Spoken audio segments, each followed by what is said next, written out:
Good afternoon, good evening, Mayor and Council. This is the next of our budget workshops that we are reviewing with City Council. And tonight we have presentations from the Public Works Department, Planning and Development, and also a review of the proposed CRA budget. So kicking it off tonight will be Public Works Director Dennis Barron.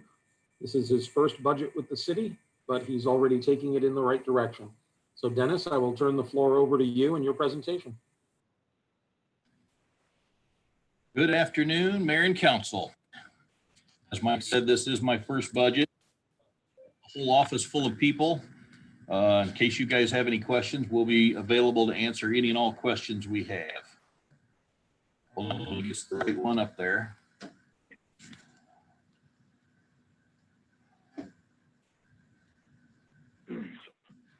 There we go.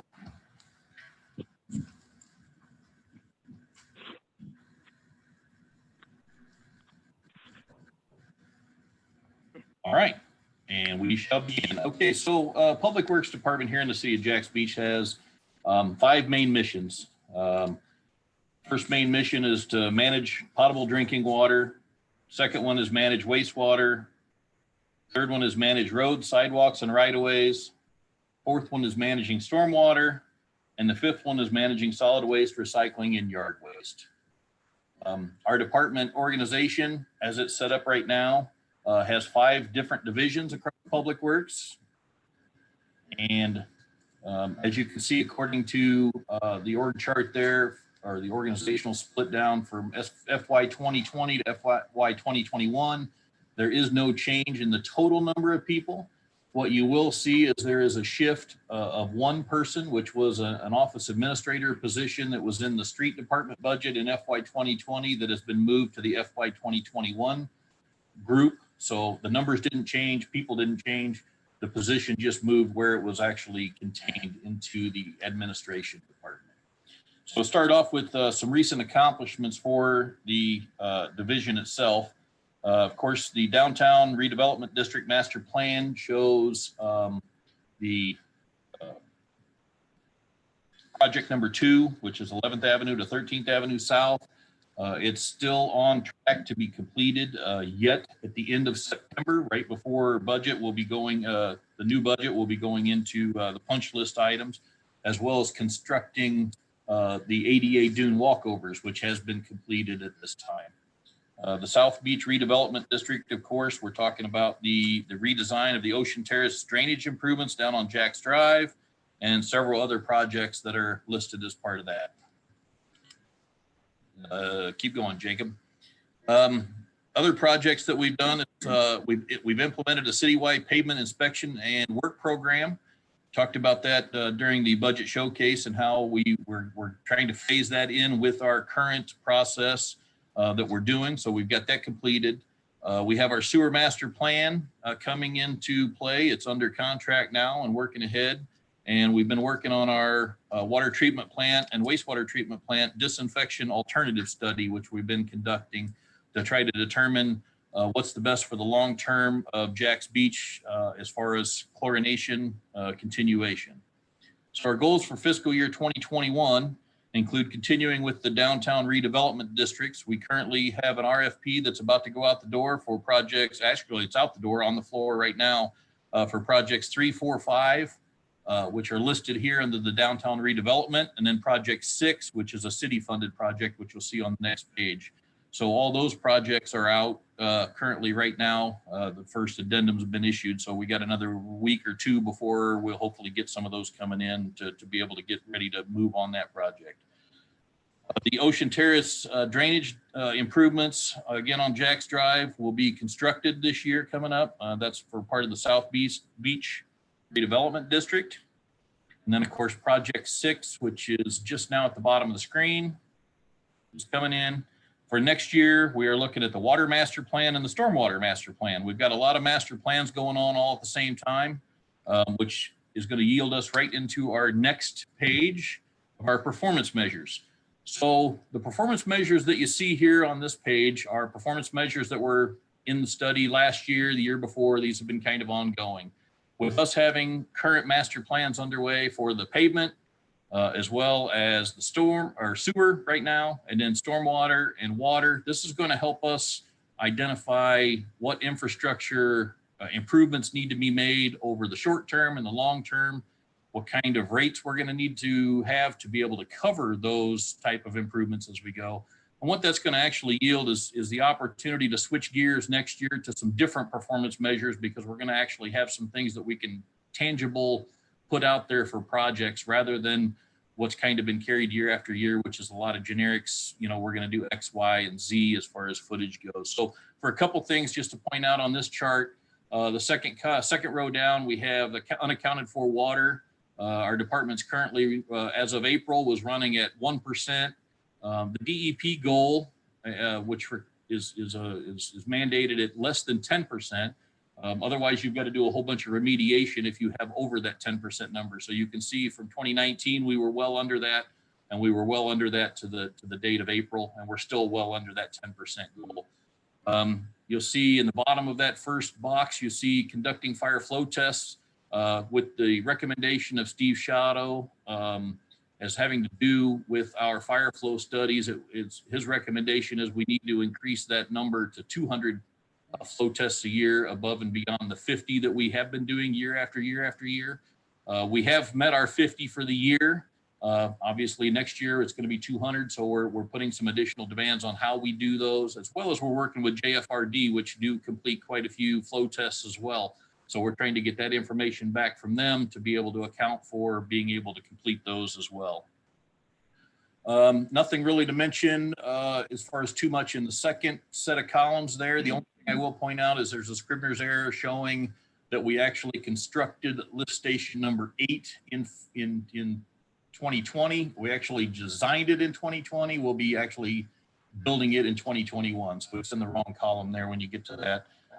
You can see where it talks about under street department, seal coating and resurfacing 7 to 10 miles of road. You see that currently as of April, we had 0.24 miles.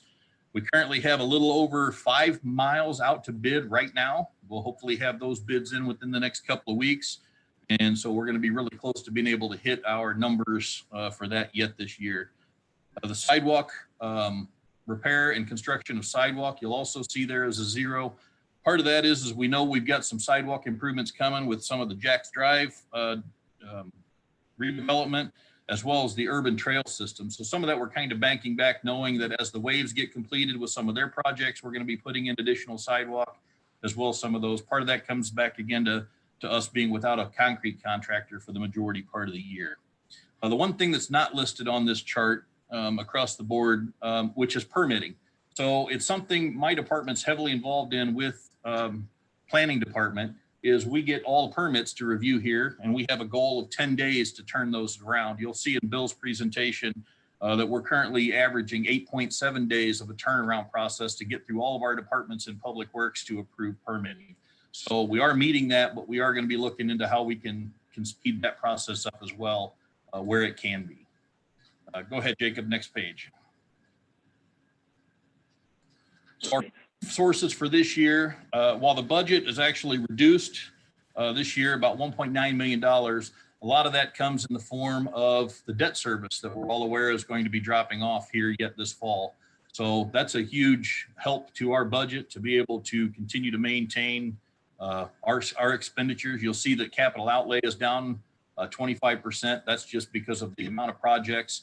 We've done a lot of resetting this year in the department. We've moved some projects around, some things that we were behind on. We've restaggered and put back into the budget this year. So there are some things in here that are kind of repeats that you might have already seen. It's actually not being redone. It's just we've shifted them to coming up FY21 because we were behind in getting projects done. Next page. Handful of budget uncertainties, things to be aware of. The first one is a big one, future unfunded mandates. Unfortunately, the EPA and the Florida DEP are all involved in all kinds of things involving water quality, wastewater effluent discharge, as well as stormwater management. So the more that they decide to make changes in that, the more we have to meet those needs and goals. And most of the time they're putting those into place and they're not necessarily telling us how we're supposed to fund them. We just have a certain time period where we just have to make it happen. So, that's always an unknown. We never know what we're going to be faced with or how much we're going to be faced with. The second one there is a big one, as you'll see, and this will kind of come into play with our master plans. A lot of our rates have been set a long time ago, and they haven't been necessarily had to have an adjustment. Not that that's bad. We know that they are getting a yearly increase on those. But without having master plans to identify what our infrastructure needs are, we don't really have an opportunity to be able to say, do we need to increase these rates? Do we need to decrease these rates? Do we actually have enough money to complete all of our infrastructure projects? Are we behind? Are we ahead? Or where exactly we're at? So that's what you're going to see coming over the next couple of years as we get all of these plans into play. You're going to see a better plan of what we can do going forward, what kind of projects we're going to need to go forward, and what kind of money we're going to need to make that happen. Of course, the last one, it wouldn't be a budget 2020 if COVID-19 wasn't mentioned. Of course, we're all dealing with that. We don't know exactly what the outcomes may be involving that. Go ahead, Jacob. So start off with our distribution and collection division. Hey, Dennis. Yes, ma'am. Before we move into this division, can I ask you some questions real quick about some stuff you just presented? Yes, ma'am. Okay. You mentioned that for 2021 that there's going to be construct Penman Road concept plan from 11th Avenue North to 18th Avenue North. Yes, ma'am. And we're designing that right now. So what exactly is what are we planning to do with that? What is that going to do? So our main design right now has been concentration on a septic to sewer for approximately 6 properties with 5 houses built on it. We're also funding that project to say if City of Jacksonville backed completely out of doing anything on Penman Road, we're going to do something as far as part of that business district rehab on the northern end. So that's what's kind of involved in that project as it is. So it's twofold. We're working with COJ for the big picture, but if for some reason they fell apart in their big picture, we are pursuing ahead with the business district part of it that's up in the north end up by Terry's and whatever, as well as the septic to sewer septic to sewer conversion piece of it. And will that also include sidewalk on 15th Avenue North? I know we've discussed that. Is that part of that or is that separate? The sidewalk on 15th Avenue North is separate. We're with Jason and Parks and Rec, especially we expect that he's going to identify that as a corridor as part of his urban trail system. So we have kind of preliminarily been looking at that as a corridor to get it from Penman Road going towards the beach. I think we're stopping at about 8th or 9th, I think is as far as we've kind of laid it out in our pencil drawings that we've done so far. Kind of waiting to see what Jason comes back with as to where it rates on the system and then being able to get started. It looks like a very good opportunity and a very good place to look for an east to west corridor. Okay.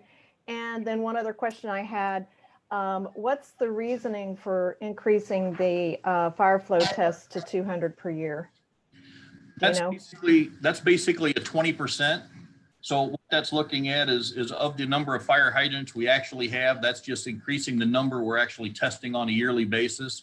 It's not got anything more to do with the insurance piece that they do with the fire flows and whatnot. The better numbers you have when they come in to do that inspection, then that lets them rate the insurance plus or minus different divisions as they move it across the city. So we want to be in compliance with what their requests are. So he's just requested, that was one of the first things he hit me with when I come in the door, which was to increase that number up if he could, to try to get to where we're testing 20% of those a year.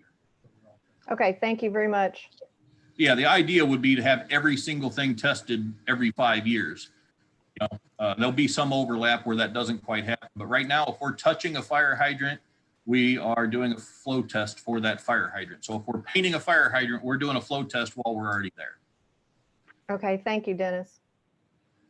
Dennis, I have a quick question on with regard to the Dune Walkovers.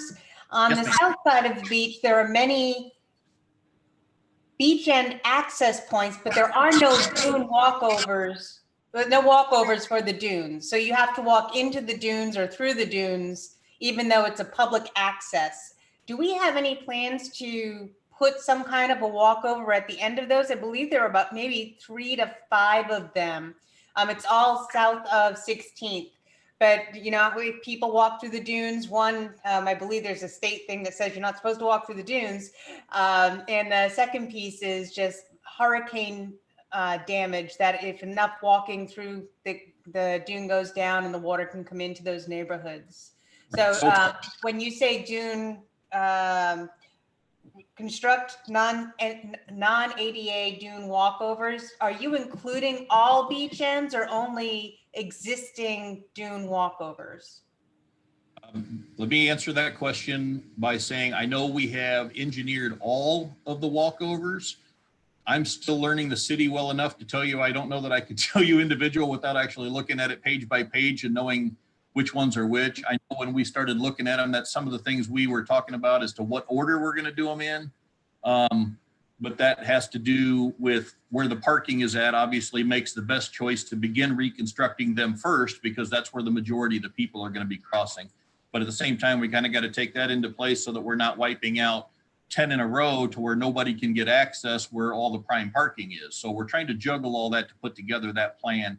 We actually have 500 and 200,000 in the FY20, or 500 in the FY20 budget yet to get underway, which because of turtle season, we'll be carrying that. And then we'll have an additional 500 and 200 coming up for FY21. So realistically, we have about a $1.2 million budget for FY21 to be able to reconstruct dune walkovers. If we can get as many of those done in this in the 6-month season that we have, that's the next plan that we're trying to do, is figure out what order to do them in. So, but I believe that to answer your question, long story is the plans we have are only to replace the existing dune walkovers. So that was the first and foremost piece, was to replace the ones we have, get them up to spec before we could expand to putting them in where they're not any currently at. Okay, so this number does not include, just to clarify, does not include any of the current public access points to the beach that don't have walkovers currently. I believe that is correct. Okay, thank you. And Councilmember Dumont, are you referring specifically to vehicle access points? Walking access points. So the walking people in the neighborhoods, and the reason why I bring this up is in South Jack's Beach, south of 16th, you have more and more people going to that part of the beach, and they're using a lot of these access points, but there are no walkovers, and there's no public parking, like no public parking lot, but you can park on the street, even as close to, even as far away as 3rd Street, and then they're hoofing it over to the beach ends, as well as being dropped off in cars and somebody parks further away. And for those areas that don't have a walkover, we're actually breaking down the dune a bit, and then that's problematic come hurricane season. Gotcha. Any other questions? Okay, thank you. I will stop at the end of each section and going forward for the rest of this. So that way, if there's any questions, we can catch them while we're on that section. If that's okay. Dennis, I had one brief question. When you came on board, did you do an inventory of the plans on the shelf and some of the other projects that it just seems like there were some projects over the last 10 years that they had plans for that the city paid for but never constructed? Have you been able to take an inventory? Is there stuff that should have already been constructed that hasn't been constructed yet? I know what I looked at was with what it was scheduled for like the last 2 or 3 years. That was my main concentration, because we were so far behind in what was due to be constructed since 17, 18, 19, and 20. So anything that was prior to that, I have not looked into. So we may have some things. I know my concentration with right before, like I said, of course, dealing with the COVID thing and trying to reset everything, was to look at these last 4 or 5 years worth of projects and kind of restagger those. And if we had things that we weren't going to get to, push them out a little bit so that we could make room for the ones that we haven't gotten to that we should have already gotten to. So it's kind of a long answer to say I have, but it's been a fairly short window.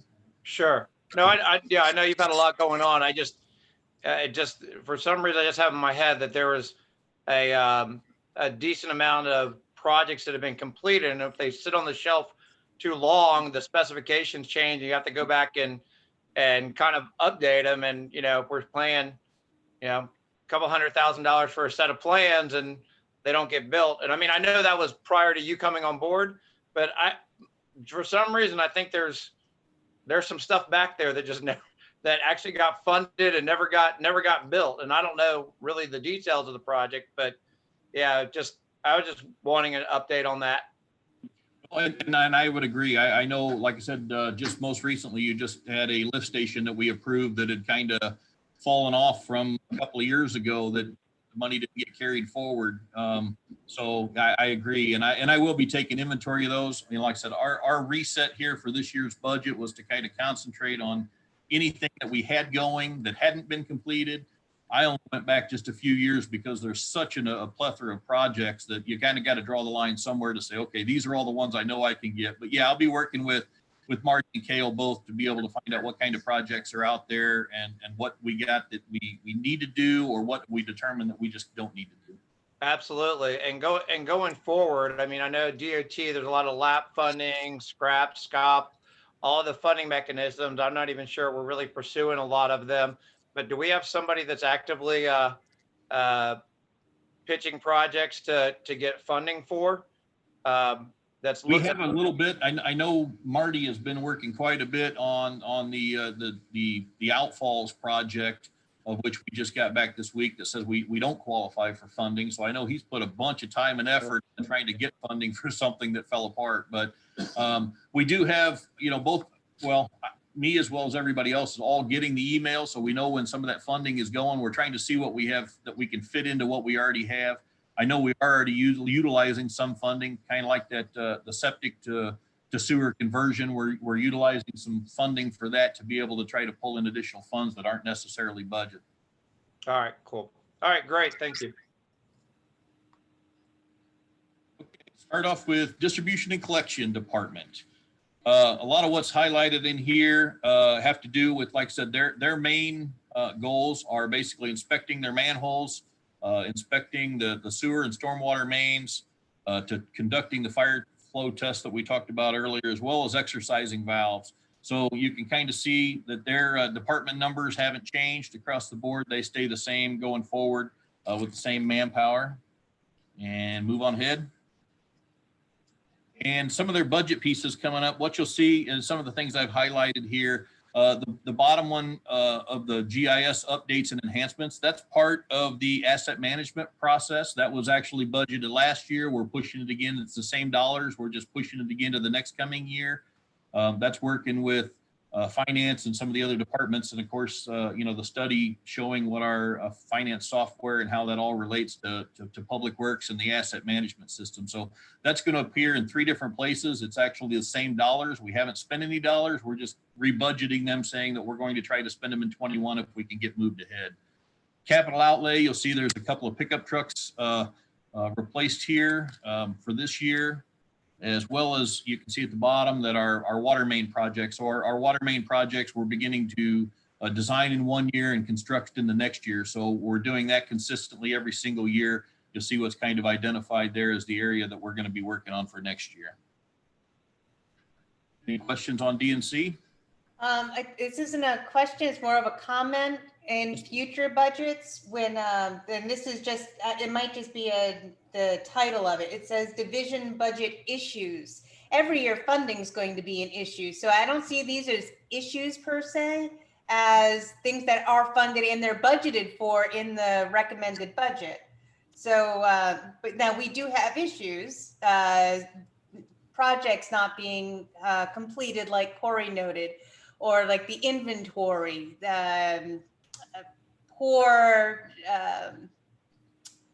assessment of what we currently have with regard to roads and infrastructure. And so the lifeline there. So I see those as being more budget issues. These are just things that we have budgeted in this proposed budget. So and I have that same one for all the different divisions. It's the same comment going through. I just don't see these as issues.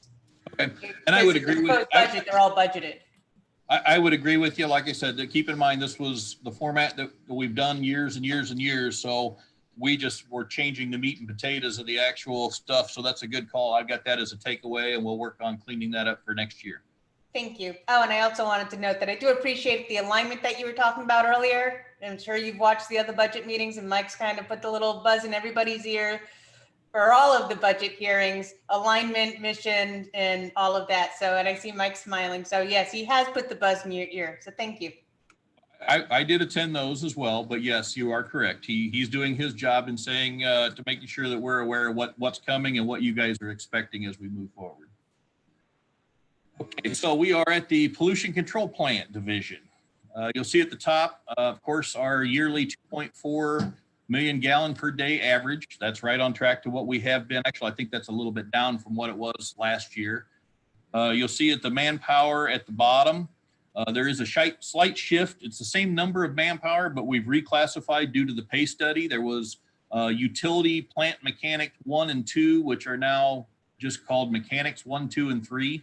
So that same number of 5 is just moved to a different column. So that column for utility plant mechanic will be phased out as we move through these. And you'll see, of course, in FY19 where we added the FOG, the fats, oils, and grease program manager as well. So that's the only change that we've had in this budget as far as people for the last couple of years. So if you'll move on ahead, again, with our capital outlay for this one, we have a significant amount of lift station rehab going on. We've got a lot of lift station programs that you're going to see a lot of activity on lift stations coming with what we've already got under contract and what we're putting under contract for FY21. You'll see on here that we've got replacement of a set of digester stairs. Those are metal stairs that are outdoors, and they were installed in 1970. So I think we've gotten 50 years worth of use out of them, and it's time to replace them. So, and then the digester and air piping, that was an original FY 2019 budget. We did a temporary repair in 2018 where we routed them above ground, and they've still been above ground. So we've reshifted those dollars to 21 where we're actually going to get that buried back like it was supposed to be. So we're not walking around and over pipes that was designed as the temp repair in 2018. Any questions under PCP? Okay, water plant division. You'll see at the beginning here, our water plant production is 2.5 million gallons a day. So that's right in line with what it has been. As you scroll down, you'll see that we have the same number of manpower across the board again. What you will see is a shift from a couple of plant maintenance helpers have been shifted to actually mechanic 1, 2, and 3s. So again, it's the same number of bodies we've had. They've just been upgraded into the mechanic 1 categories. And what you'll see coming up in the budget, go ahead, Jacob. One of our big key items here, of course, is the water master plan that we've been talking about. You know, that one's set to begin right away. I know we've got the sewer master plan that's getting underway right now for FY20. So the hope is we're going to try to get the sewer master plan, or the sewer master plan's underway, but we're going to get the water master plan and the stormwater master plan underway as soon as we can in 21, so that we can try to get all those plans coming in at the same time, so we can kind of put together our plan with our future maintenance. A lot of the other operating fund expenditures here are just routine stuff that we do every year, including our site landscaping. It does look like we have a new floor that they're going to go into plant number 1 with as well. Of course, the concerns we have here were kind of the same thing we reiterated earlier, which are the EPA and the DEP concerns. The use of everything from our how we use our water and what we do as we get it and use it. Any other questions for water?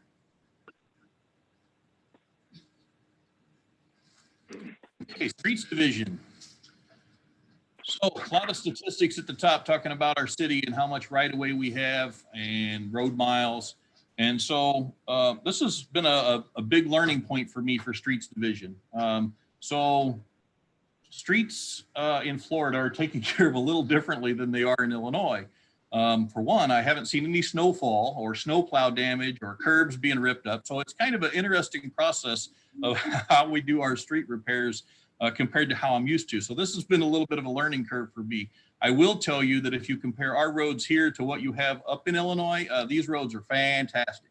So with that being said, we are still running the department with the same manpower that we did. You do have a few switches around here due to the pay study again. Heavy equipment operator was eliminated and moved to just an equipment operator 1 and 2. And the administrative assistant at the very bottom, that's the one I said that has been shifted over to the admin position. So that's why there is showing a reduction of 1 person here, but it was actually just an administrative move.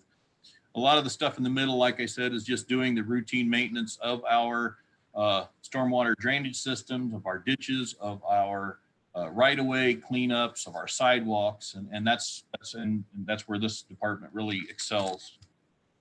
And move on down, we've got a couple of capital outlays. We've got a couple of replacements of a couple of pickup trucks. Go ahead and scroll down, Jacob. There we go. So we got 2 replacements of 2 Ford Rangers in this budget. Of course, you see in the middle again the reallocation of GIS updates, which has to do with the asset management. A lot of the contract stuff that you've got in there, the graffiti abatement stuff, we're just coming. You'll be coming to next week with a new graffiti abatement contract. That's just kind of the stuff we have to do out of this department. We do have identified in here $8,000 for small asset management. A lot of that has have to do with weed eaters, blowers, things that have an asset tag that we track, but we really don't track them as far as capital expenditures. But when you put them all together, there's actually a cost. So we're actually dividing that out to kind of say, this is what we're going to spend these on more trackable assets that we have to replace.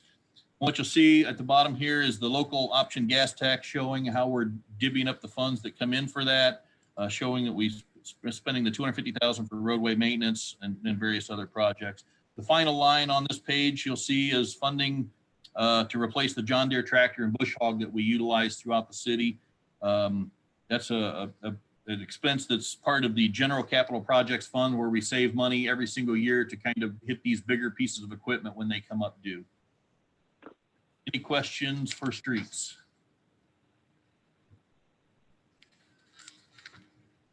All right, storm utility. So first one, obviously here on the capital outlay, you'll see we talked about at the showcase, which is the Beach Boulevard Stormwater Vault. Of course, the Stormwater Master Plan is on here listed again.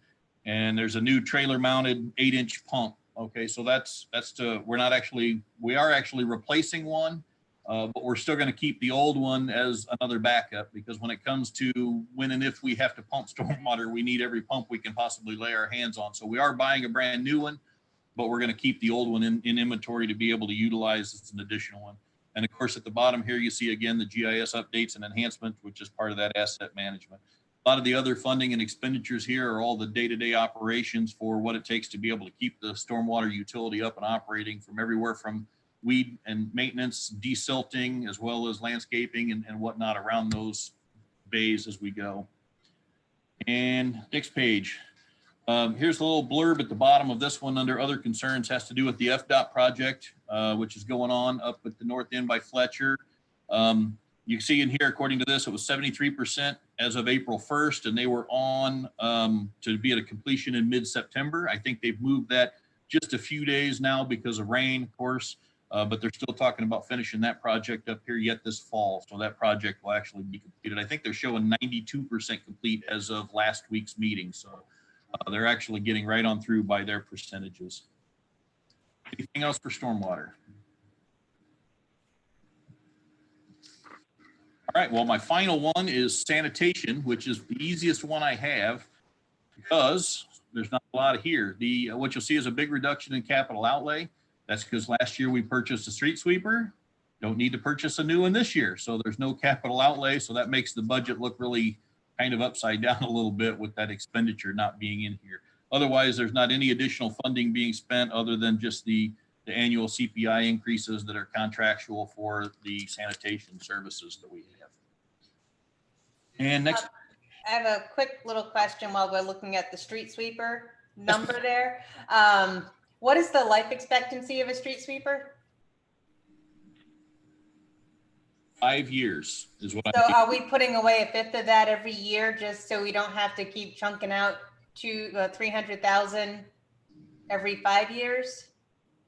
I know AJ's on the line. I don't believe we have a vehicle reserved for street sweeper. Is that correct, AJ?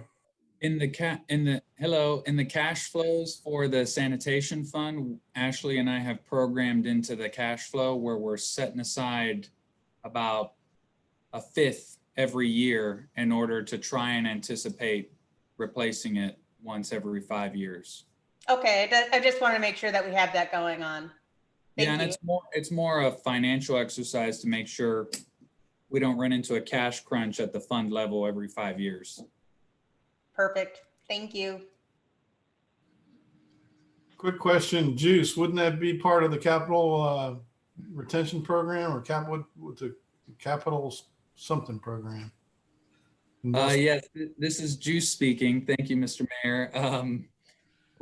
Really, you wouldn't really see the purchase of a street sweeper or replacement street sweeper as part of the CIP unless it's in one of those 5 years that we're planning on making that purchase. So what I just described, the exercise I do with Ashley is more so something we do as part of the annual budget, where we'll look at the cash flow of each of our funds and we'll make a determination saying, okay, based on the replacement schedule or the capital improvement plan submitted by the department, we know we have to replace this piece of equipment roughly every 5 years. We'll factor that in to make sure we don't run into any kind of financial compression scenario within that fund where we have to make a major purchase and then we can't afford it. Okay, thank you, sir. Appreciate it. Okay, I should be at my final page. So final page is my administration division. So the only thing you'll see right here as far as my how everybody's moved around, we'll see the increase of 1, which is the administrator assistant that was programmed in the street department due to the pay program that was completed. You'll see they're now called office administrators and they're both showing in here. So that's the completion of my departmental breakdown. So the final piece at the very bottom here, of course, is the debt service reminder that, you know, of course, overall budget piece of it here is that elimination of that debt service yet this fall. So that's the key. So what I've been concentrating in the admin division is really working hard with Marty and Kale and trying to get our project reset going on. We were working on that pre-COVID, and COVID has even thrown a bigger wrench into that, trying to get work done in the process of dealing with everybody else in their various phases of whether they're working or working remotely or not working. So it's been quite a new year for me to be dealing with all the additional stuff that comes with all of our projects. So that completes my part of the presentation. If there's any questions, I'll be available to answer.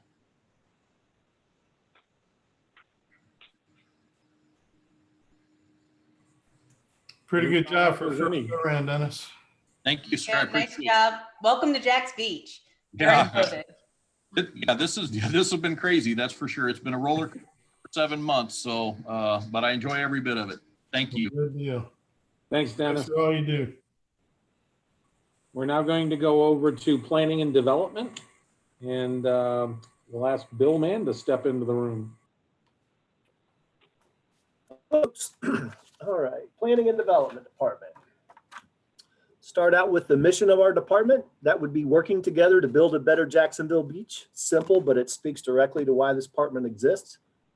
Our major objectives are enforcement and ensuring compliance with the adopted land development code and building codes and our adopted comprehensive plan. And practically how we do that is we assist the public in their understanding of land planning, development, and building permit processes, and how to go about the various applications and meetings that they attend for our various reliefs from those standards that we offer. Department's been organized the same for my entire tenure here. We've got 3 divisions. We've got the planning division, building inspecting division, and code enforcement division. I directly supervise the building official and the senior planner, and I run the planning division in addition to the department, and the building official supervises the balance and the majority of our staff because that's the workload of the department primarily is in the processing of the permitting and paperwork. Financial summary for all divisions. The biggest thing to look out there is the operating expenses, 56% increase. That was reflective of last year's contract with host compliance, which we're reviewing right now to see if we're going to renew that contract. And also we sub out, if you will, commercial building inspection services for some of the larger projects because our staff cannot physically take on all of that inspection load with the two major hotels we've got going on right now, in addition to the normal background work. Next page, please.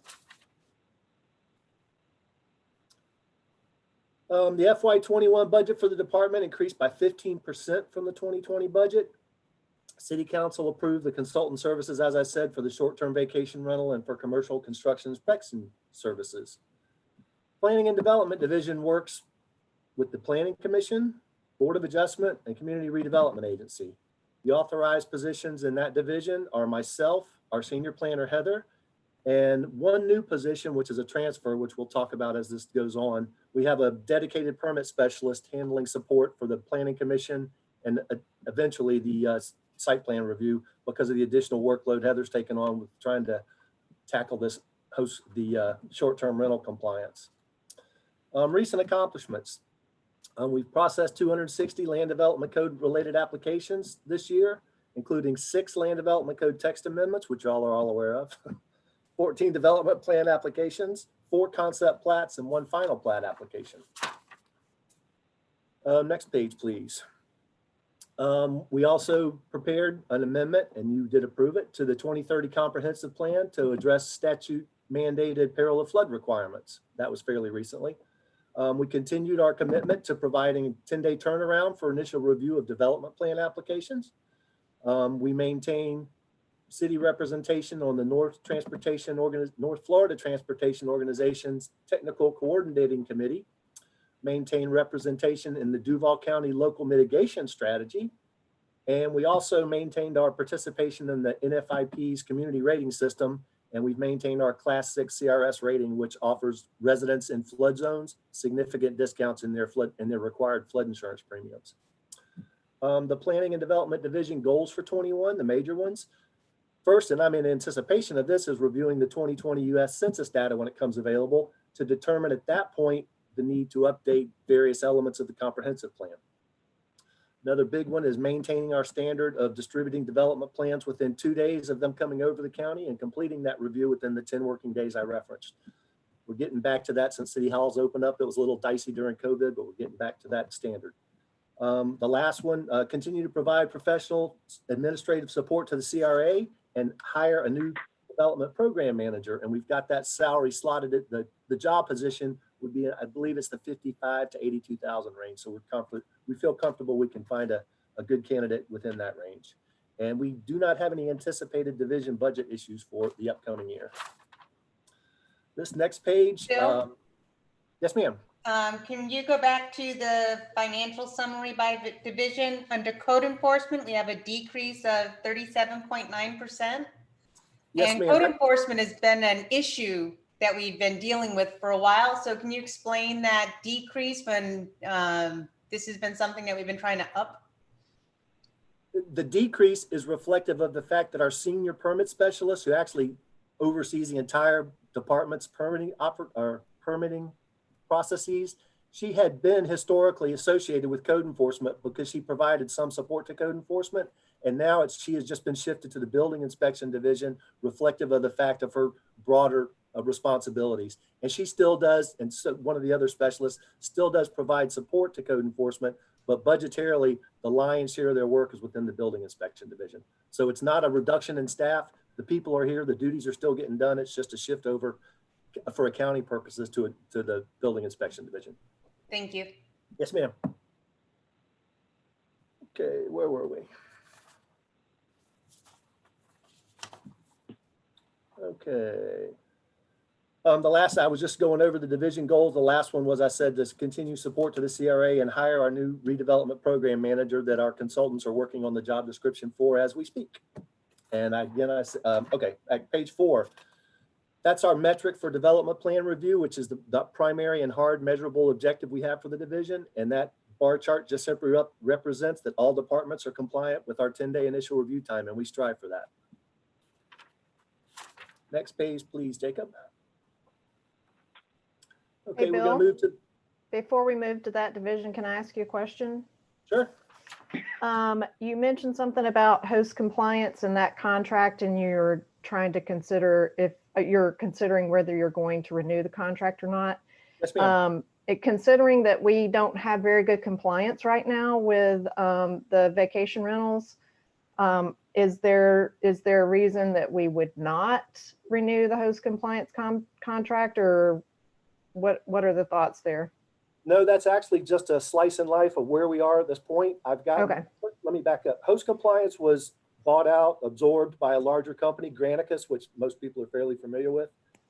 I don't know if it was coincidental, but roughly at the same time, when I got my new request for renewal for the contract amount went up, I think, $8,000. So it went from $19,000 to $27,000. And while we do appreciate and value the work that host compliance has provided us, I need to get a better handle on what this increase is, and we need to walk through. And you typified, not a great rate of compliance. We really don't have any metric to compare it against, number one. And with the last 3 months and with what the legislature threatened to do with short-term rentals, we feel like there has been a lot of holdout in the short-term rental operator standpoint about, well, we're going to wait and see. And then we hopeful that the second round of letters that's gone out will gain a little bit, the net will get more fish. So that's kind of where we are with that. But that's the only reason. It's not that the contract is up in air necessarily. We're just working through the mechanics of it. Okay, thank you. Yes, ma'am. Okay, Jacob, can we get to page 5, please? Building inspection, code enforcement divisions. Oh, I think that's too much. Go back up a little bit. That's it. Thank you. The building inspection division is responsible for reviewing and approving all applications for permits, new construction, remodeling, plumbing, mechanical, and miscellaneous work. They also inspect all permitted construction. Their authorized positions have shifted just a little bit, as I alluded to in addressing Georgette's comment. Some of the personnel, we moved 2 permit specialists to different positions within the organization. They all carry the same broad range of responsibilities, but it just better reflects what they do. We've got the building official. We have 2 authorized building inspector positions. We have 1 senior permit specialist and 2 permit specialists. And as that, the last tally is reflective of the one that was lost to the planning division. We now have 1 dedicated support for the planning division. And as we discussed, as Georgette brought up, the code enforcement division is down 1 person, but it's just a reflective of a shift in organization. We still provide administrative support to that code enforcement officer. In terms of recent accomplishments, FY19 will probably go on record as being our 2nd busiest year ever. Building inspection division issued over 3,300 construction related permits for a construction valuation of over $152 million. Construction activity brought in 198 new dwelling units and generated roughly $968,000 in permit fees. Code enforcement staff processed 287 cases in 2019 compared with 772 in 2018. And that's more reflective of voluntary compliance than it is of cases that we just aren't reaching out to. We are being reactive because we do have 1 enforcement officer versus the 2 we've had historically. And if those numbers slip at all going forward, we may need to look at hiring and finding an accommodation in our building for an additional code enforcement officer. But we think, at least for this next year, that we're going to be good with the one officer.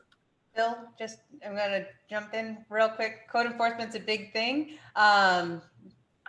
I thought in the past we have talked about adding an additional code enforcement to go from reactive to proactive.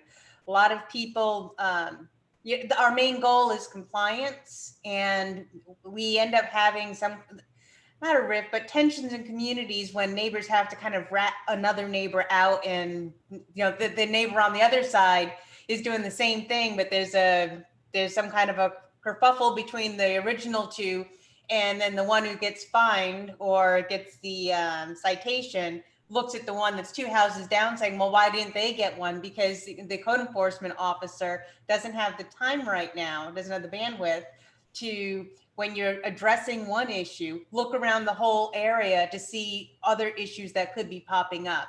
And this is something we've talked about for a while, since before I've been on council. So I'm wondering, why aren't we trying to move more towards getting that additional code enforcement officer? I thought we talked about like a split one.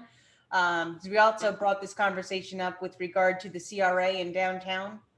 Well, with the one, first off, we do have our 2nd building inspector position hired. He's been on board for 6 months and he's working on his certification.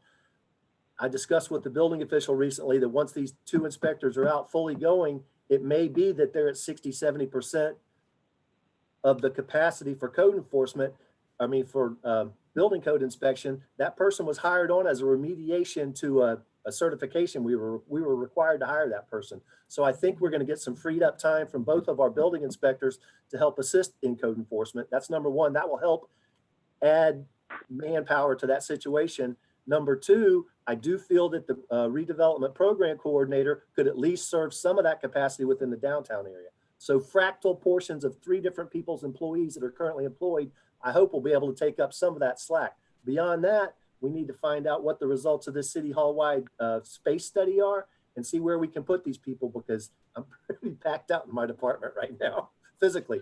And I've got space for the new redevelopment coordinator or program manager, but beyond that, we may have to start putting bunk beds in.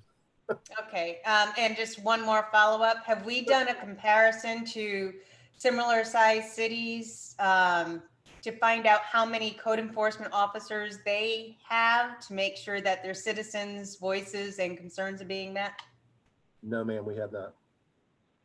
I'd like to suggest that sometime in the future. Don't put it on your gotta get it done now list, but it would help just so we have some kind of a comparison. Sure. No, I get it. It's a good point. Bill, For the you council- mentioned an increase in third-party building inspection. That instead of y'all doing it, because I think the state of Florida passed a law either last year or the year before that allows third parties to do the building inspections. Yes, sir. I would encourage you to have that discussion with my building official. They do, in a lot of cases, do great work, but they also, in some cases, do not. And I've got stories from both out in our consuming environment right now. So Absolutely. I mean, I wasn't as concerned about the quality as opposed to if there's an increase in that, if third parties start doing more, is that going to reduce the amount of the need internally and free up some time of your building inspectors to do other stuff? Or are they having to go behind the third parties and do it? I mean, you don't have to go behind the third parties, right? no, but for conscious and being able to sleep at night, in some cases, we will. But I will tell you, it's a combination of the former rather than the latter. I believe when the 2 major hotel projects we have going on right now, and even Spring Hill Suites when it comes online, within several years, the need for that extra commercial contract will keep that commercial inspection contract open, but it won't have to be as heavily funded. Okay. Yes, sir.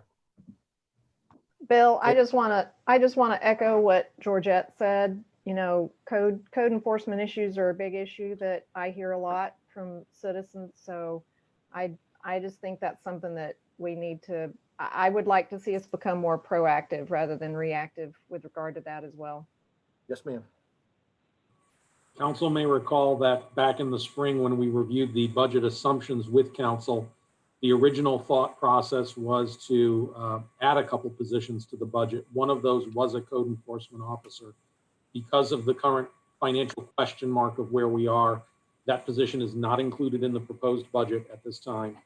But it is something we're keeping our eyes on, because if we find out mid-year that we are in better financial shape than we thought we would be in, that would be one of likely the first 3 positions that we'd look to fill. We froze the deputy fire marshal position. We froze creating a CIO position and spinning off IT into its own department, and the code enforcement officer. So those are the 3 top priorities, with the deputy fire marshal being number 1 on that list, but it is on the radar.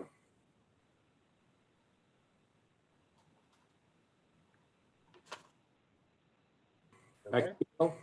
All right, back to continue on with the recent accomplishments. Both divisions have attained and retained proper licensure and credentials under state law. And the last accomplishment that's not on the list is that we were able to hire our 2nd building inspector. He's been on board. He's just fixing to approach his 6-month evaluation, and he's doing a great job. And we're happy to have David on board. Next page, please, Jacob. Thank you. This is just bar chart for the total value of permits, and we talked about it empirically before, but if you'll look for FY 2020 to date, we are on pace to match or exceed FY 2019's valuation, which is awesome.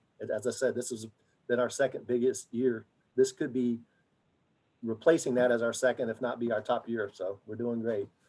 The chart below that is really just intended to show you the random nature of what the heavy code enforcement cases may be on a year-to-year basis. And next page, Jacob. And this metric in this chart is just intended to show that we are meeting our review times for the various types of projects and permits. That's a big thing from the public, is how quick we can do. And just anecdotally, we get from our customers all the time how much better and more responsive we are than some of our adjacent communities, including our big brother over the ditch. Building inspection and code enforcement goals for 21.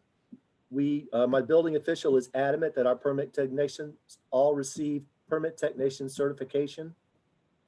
We want to maintain our standard of all our review times of 4 working days, maintain a standard of completing initial review for the big projects within 10 working days of receipt, paralleling how we do development plan applications.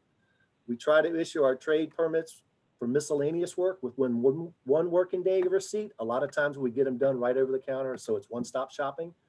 Provide next day service for all requests for building inspections, which we do, and to continue work with the city's ERP consultants. And actually, I think we've hired a new one to add online permitting and online functionality, including code enforcement complaints on this department's webpage, and just somehow make a public portal accessible within the city website. As soon as we get that up and going, I think that will be a huge benefit for the residents. I know when I was doing the inspections and the building permits, like it would be a lot clearer if they could just hop online and engage with the planning department through the ERP. It would free up the mass. Yeah, it would free up the mass volume of phone calls we get on a daily basis too. Not that they're not all valid calls, but I don't think the volume of calls we get on a daily basis is unreal, especially during COVID. All right. So, any other questions about planning and development?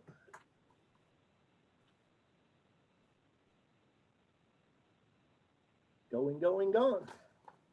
Move over to the Community Redevelopment Agency.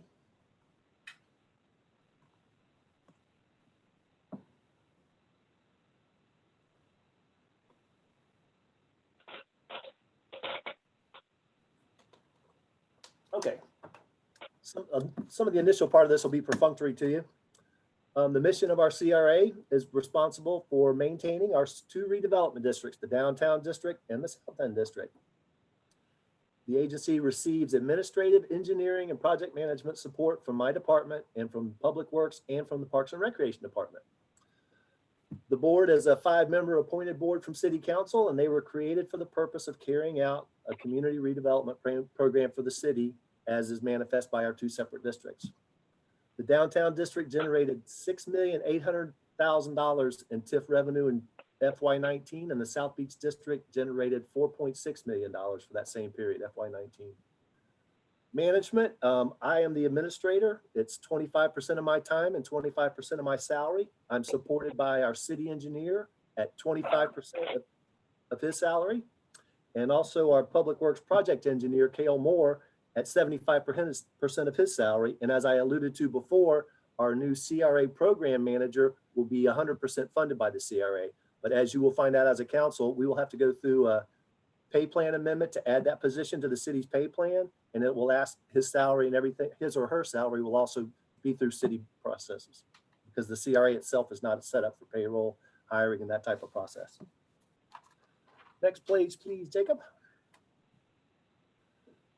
Okay, the city provided program administration expenses include general administrative oversight of the CRA programs, which is generally my responsibility. Internal service report, we get the city's administration, the city manager, finance department, information technology, human resources, purchasing, and that's a topical issue with the CRA, is the city's participation in the purchasing function for them.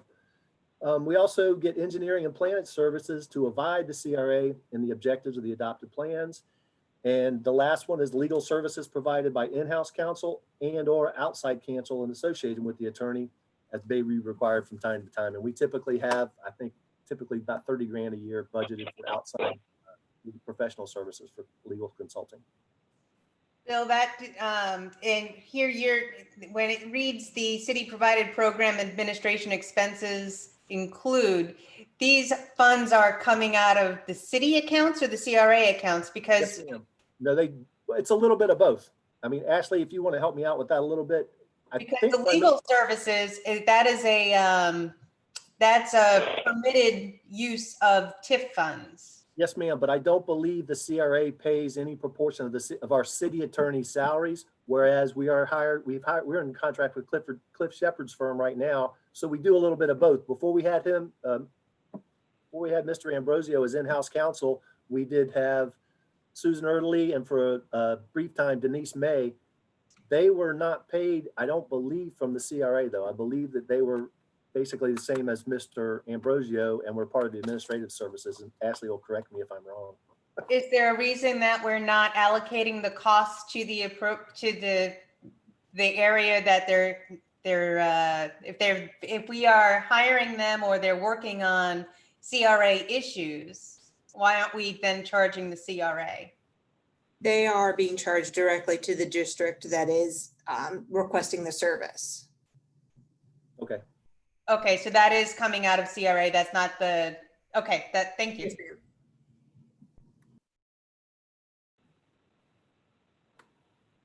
I'm just making notes as I go on with this.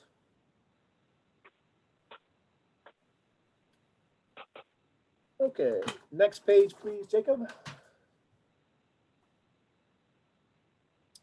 FY21 budget issues for the CRA overall. We started out just with a reminder of both districts will go for another 27 years to both expire in 2047.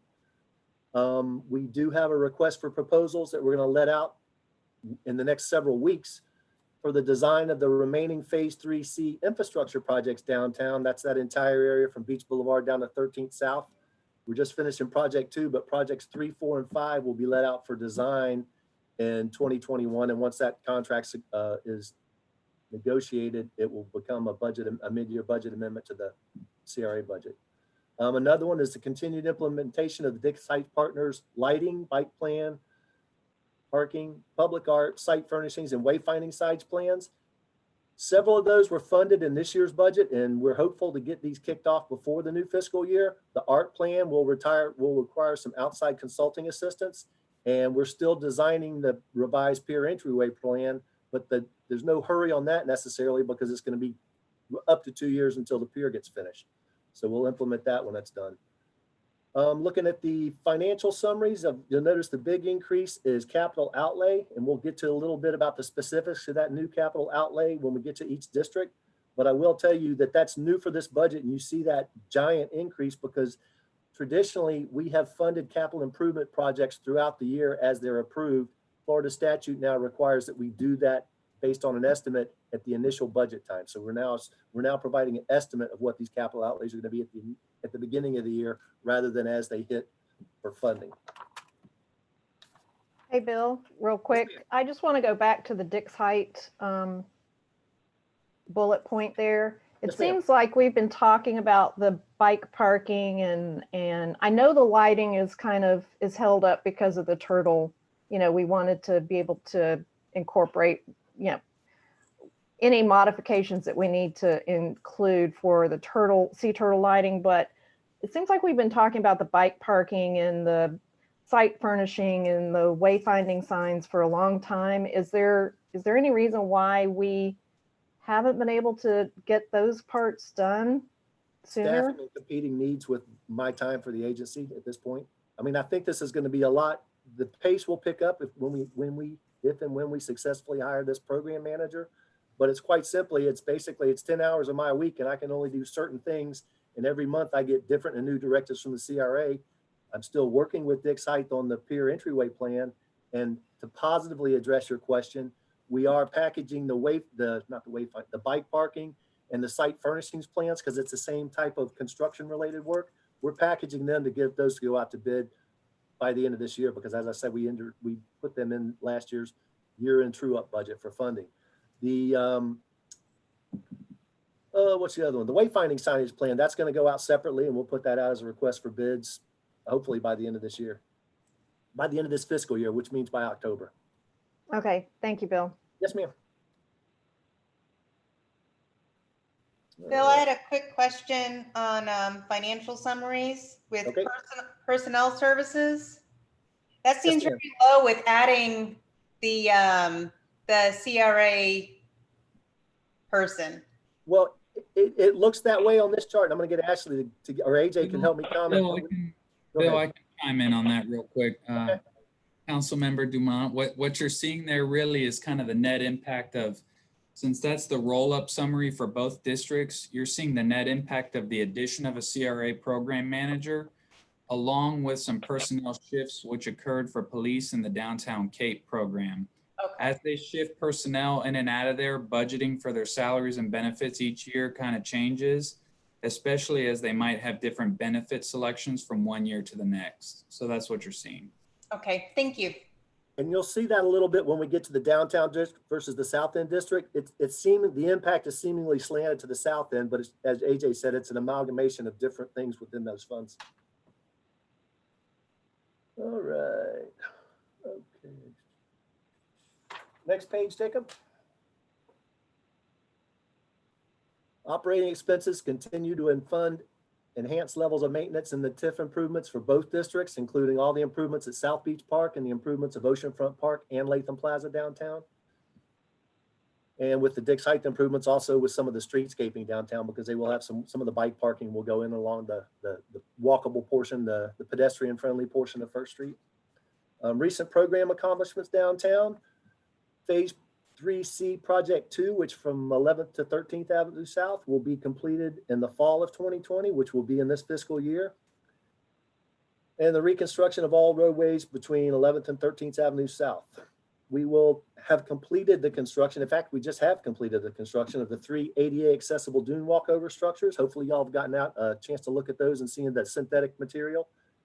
If there's no objection, we intend to use that material for the non-ADA walkovers as well, because we think the savings and maintenance will be phenomenal. And actually, it just as a user of those walks, it's just a better feel. There's no splintering. You don't have to worry about nails backing up as much. And it's a white surface, so it's definitely a cool feeling surface.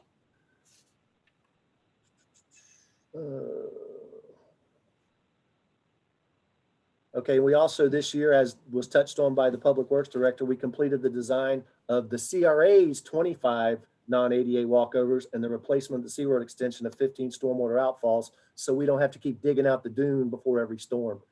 Once the new stormwater system is implemented, all of those beach end walkovers that were touched, or the beach end, the street ends that were touched by the drainage that's going over now underneath 12th Avenue South, those outfalls will still remain. They'll remain as backup. So even at that point, we'll extend those outfalls underneath the dune, so even they wouldn't have to be held up, but they will actually, their necessity will be much minimized once this entire phase 3 project is done. Next page, Jacob. And this year we also contracted with the firm of Shepherd Smith, Kohlmeyer and Hand, that's Cliff Shepherd's group, to consolidate the original downtown plan and its vision plan and action plan amendments to actually let the CRA understand what of all of the plans has been implemented, what remains to be implemented, and what projects they would like to see outside of the existing approved plan that they may want to package for amendment and consideration by council going forward. And we also issued, as I said, we issued the RFP for the design of projects 3, 4, and 5 of our downtown infrastructure. And the downtown goals for 2021 are to review that redevelopment plan consolidation by Mr. Shepherd's firm. They are actually going to present that to the CRA on August the 24th. So if if you're interested, you may want to listen to that presentation. It'll be a virtual meeting as well. It's at 5 o'clock on the 24th. So let me see. Prepare the final designs for the infrastructure improvements. Assuming design will happen and be done this year. We'll get the infrastructure and the construction documents prepared next year for that. Maintain funding for the downtown Cape effort. We'll talk a little bit about that in a minute. I think the police department will also discuss that, unless you've already had have you had your budget meeting with the police yet? Okay, so I'll tell you a little bit about the capital costs with those in a minute. And continue implementing the specific elements of the Dix Heights Action Plan, which next year will be continued construction if it's initiated this year, or if not, it will be the construction initiated next year for the various plans of Dix Heights.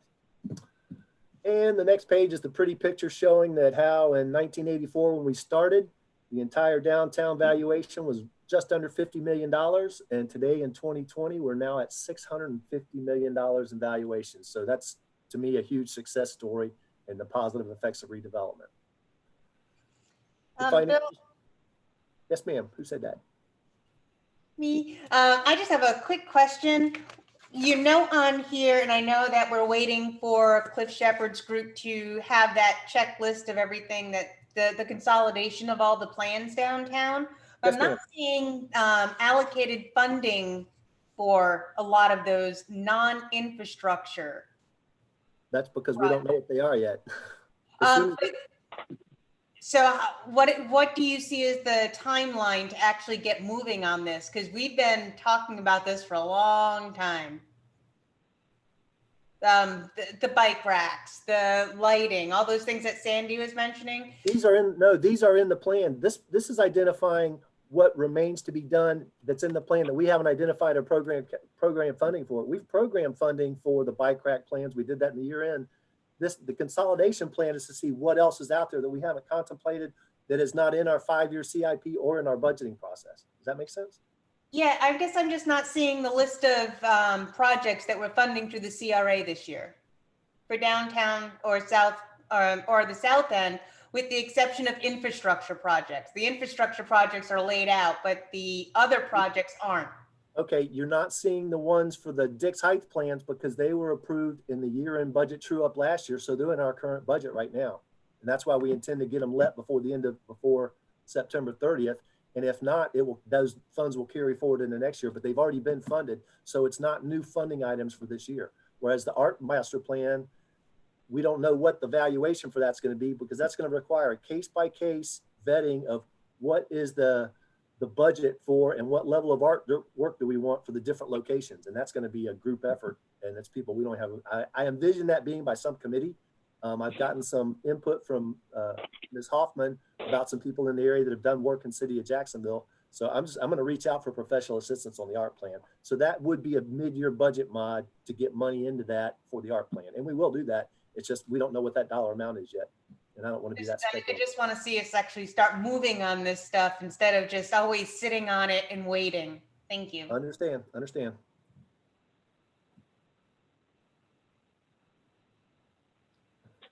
Okay, Jacob, where were we? Page 4, page 5. Okay. Okay, back to the bottom of page 6. Financial summary downtown. Personnel services and operating were fairly flat. Capital outlay, you've noticed, has increased 646%. And that, as I said, it's due to now, by statute, we're required to put these capital outlays that we know about in the beginning budget for each year. So we've got $500,000 for the non-ADA walkover construction. And this is just the CRAs, in addition to the money that Dennis's budget has programmed for those outside of the CRA. We're funding $200,000 for the construction of the beach outfall extensions within the CRA. And we also got $56,000 for 2 police vehicle replacements. And that's a good segue into the next page, which is community policing innovations, our downtown CAPE.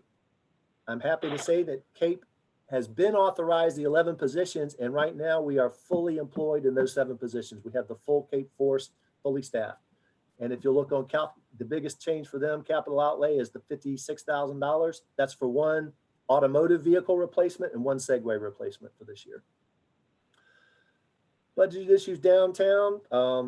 Continuation of the construction of the streetscape, landscaping, and infrastructure improvements of phase 3. If we find out that the monies we have budgeted for this year were insufficient, we'll have to address that with potential budget mods into next year. And also for the vision, what's the other one?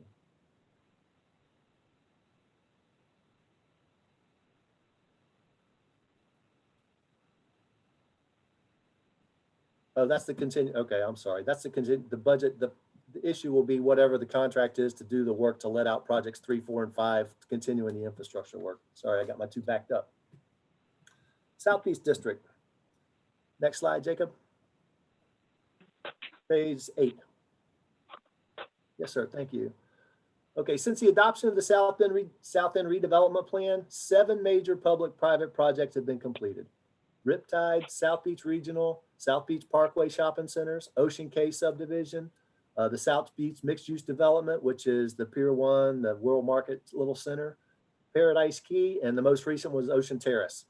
All of those were contained in the master permit for the South End Redevelopment Plan, which was the South End DRI. And that plan, the DRI, was sunsetted in 2012. meaning that the redevelopment of that district was substantially complete. The total valuation in the district started in 1987 at just several $1 million to now over $420 million in 2020. So another just significant example of how positive and how effective that redevelopment's been in the South End. Recent accomplishments on page 9, Jacob. We prepared an interlocal agreement between the cities of Jacksonville and Jacksonville Beach to reduce annual TIF revenues from 95% to 50%. We are still discussing that internally, and we have not formally approached Jacksonville to run that through their process. An indicator of if and when that will happen, you will also be getting at the same thing to approve the Jacksonville Beach side of that interlocal agreement. I know it's still under discussion and it's a big topic. All right, just on that real quick, so it's just the prepared, you only prepared it, there's been no approval, because I thought we agreed to doing this for 1 year because there were no projects in the works right now. Okay, There were no current projects that we could use the TIF funds for, so there was going to be a 1 year split, and then we wanted to revisit this. Okay, my take on what happened last year was not a formal declaration of a percentage reduction. Last year, there was X amount of money left in the fund. It was required to be returned to the city of Jacksonville and the city of Jacksonville Beach.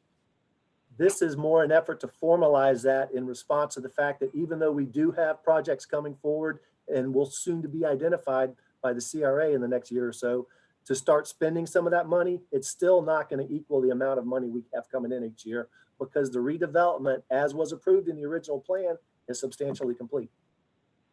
So Sorry. It has not gone to Jacksonville and it has not formally been presented to this council for approval yet. But I was tasked to do that several years ago. So we've got it up on the door waiting, pending the development of,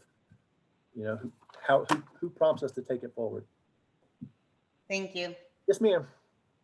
Okay, we completed part C of the stormwater pipe cleaning, box culvert and channel related projects by creating the dual culvert box culverts. That's in that little open ditch that's kind of sandwiched between Marsh Landing Parkway and the south side of Butler Boulevard. That was one of the last major open portions of that area before it goes to the Stilling Basin behind Pier 1. We approved the additional design work for the Ocean Terrace area drainage project. That's the project on Jacksonville Drive and on the little side streets that kick off of that. And that included the discussion by council and by my CRA recently about the location and the quality of the multi-purpose path, which will be the first leg of the path that we want to take all the way down to 3rd Street on Jacksonville Drive. We completed repairs to most of South Beach Park except for the Sunshine Park structure. We've done repairs to the Sunshine Play structure, but it's going to need replacement within the next several years. We replaced all the exercise stations. We've done minor maintenance to the South Skate Park, and we've done significant renovation and repairs to the bathrooms because they are highly utilized. And we performed tree and hedge trimming in the medians of South Beach Park and on the medians on South Beach Parkway and on Jacksonville Drive. Bill, regarding South Beach Park and the playground, Yes, ma'am. you said a couple years? Yes, I don't have the exact figure on when that will expire. And I know we've done preventative maintenance on it, but at some point it will need to be replaced as opposed to continual Band-Aid repair of it. Right. Go ahead. So that was my question is, that might be a better Parks and Rec question. How much longer we'll get at, how much life this park currently has, and we can plan in the planning that we'd need to design a new park and then the build out for the new park. So I'm just trying to fit it in with the calendar years. Yes, ma'am. And because I think it was last year, year before last, the council approved an amendment to the South End District specifically to allow the use of TIF expenditures to maintain TIF funded improvements. And that will go a long ways towards not repairing by replacement, by repairing by replacement that big wood play structure. And it may not be a wood play structure. It may be something more modular. We just don't know at this point. But that's a budget item that's a budget consideration we're looking at going forward. Hey, Bill. Hey. Are we also taking into account any expenditures that we would need to keep up the skateboard park? I mean, I don't know. Yes, ma'am. Jason Fatidis in his part of the CRA budget it may be in his, he's got $50,000 allocated for maintenance in South Beach Park. And it's not even a lion's share. The developers that built the park for us told us that I think their estimate would have been about $8 to $10,000 a year towards maintaining the skate park surfaces. Okay, thank you. Yes, ma'am. In terms of the program goals for 21, to continue to implement the comprehensive maintenance plan for the facilities in South Beach Park, as we just discussed, and to develop a system, not just the Jacksonville Drive Trail, but a system of multi-purpose wider trails on collector roads within the district. And I envision Jacksonville Drive from America to 3rd Street, and then on South Beach Parkway from Jacksonville Drive all the way north to Osceola, and then on Osceola down to 3rd Street. So it would be like a big U or a C, but it would help both north-south travel, getting better people, better access, higher volume pedestrian access to the park, and also get people from within the CRA and to the west of the CRA towards the beach in a safer fashion. Because Bill, can you repeat that route again? I'm trying to visualize it. Could you repeat it again? Okay, yes, ma'am. Let's do it the easy way. Start at the corner of Jacksonville Drive and 3rd Street, and you're coming back from the beach. You'd pick up on a wider trail on the north side, I think, and this is not etched in stone because it's got to be vetted, but you'd start on the north side of Jacksonville Drive and go all the way with the improvements on Jack's Drive and the drainage study all the way to America Avenue. So there will be a wider multi-purpose path on that. That's one east-west connector. Then at the intersection of South Beach Parkway and Jacksonville Drive, start a multi-purpose trail going north and perhaps extending south even under the overpasses and get into the shopping centers, but primarily going north to connect to South Beach Park, the ball court up at the fire station, and also getting you to Osceola. If you want to go to the north and get the shopping areas down there, you'd be on that multi-purpose path. And then also, to the extent that Osceola lies within the South Beach district, put a multi-purpose path, I think most practically on the south side of Osceola along the fence at Riptide. And that would be a multi-purpose path that would get you all the way down 3rd Street. So that would be connectivity, the second east to west connectivity. You mean along the path to Ocean Cay, not Riptide, right? No, I'm talking about going towards Ocean the K. beach. Okay. Yeah, it'd be Ocean Cay, I think. Yeah. Yeah, it is. It's the fence of Ocean Cay. If you look on the south side of Osceola, there is not one driveway cut until you get to Tim Benner's office park. And it just sets itself up perfectly for a multi-purpose trail on that side. Whereas if you put it on the north side, you've got several intersecting streets, and it's a lot easier to do it on the south side of the road. But if you look, I don't know if y'all have seen it yet, but there is the city manager and the parks director are working on a wider citywide multi-purpose trail system. These complement that. This is just the extent to which the CRA can step up to the plate and do their part of the city's planning for that, which I think is a great opportunity. It's a great idea. And it's not my idea, so I'm just Okay, program goals for South Beach. Again, continue the maintenance plan for the facilities in South Beach Park, augment it if necessary. Develop the wider multi-purpose trails as we just discussed. And another one is design a project or projects to utilize the vacant CRA lot that's on the southwest corner of Jacksonville Drive and South Beach Parkway that the CRA was finally able to obtain, but they obtained it after the Ocean Terrace development had been platted and they couldn't work it into their plat. So now we have this perfect opportunity for a passive park right at that corner, which would be at the intersection of the proposed multi-purpose trail. So it's got some synergy to it. And also for the vacant lots just north of there on South Beach Parkway that quite frankly, we own just to regulate the amount of curb cuts from private driveways getting onto that 4-lane portion of South Beach Parkway. But that offers another opportunity. Maybe through those 6 lots, we just have a meandering portion of the multi-purpose trail instead of just having it being curvilinear, rectilinear straight down by the right of way. So financial summary for the South Beach District. And this speaks to the seemingly small percentage of the overall CRA's operate personnel services for the new job position.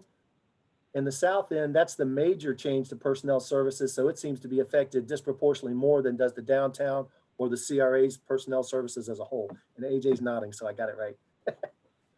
Capital outlay, as identified, it's in the beginning of the budget every year. We've got $1 million for the South Beach Parkway stormwater improvements. And that project is the rebuilding of the small, it's almost a perfectly square pond between Turner Hardware and Longhorn Steaks.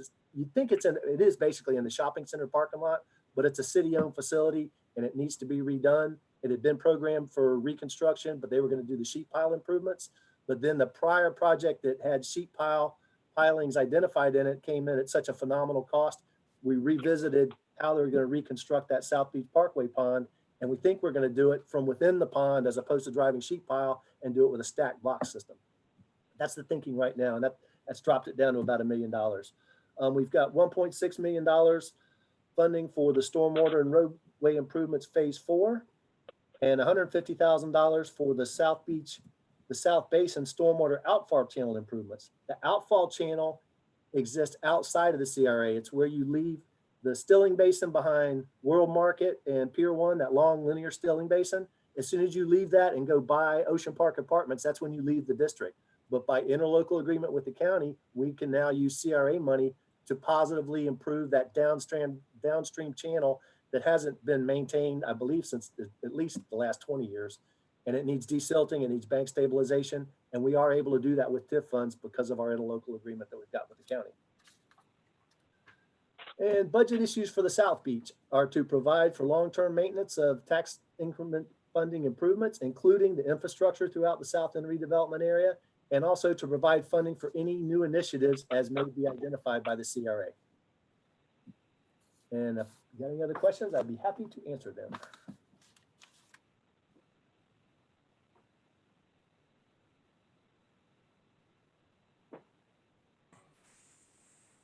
Hearing no questions. Thank you, Bill. Thank y'all. Thanks, AJ. Thanks, Ashley. Another great job, Bill. Appreciate all your hard work. Y'all too. Have a great night. Thank you. You too. Well, Mayor and Council, if there's no other questions on the two departments you heard tonight, we have another budget workshop tomorrow that will also start up at 5 p.m. And tomorrow night, we will be going over beaches, energy services, as well as recreation and parks.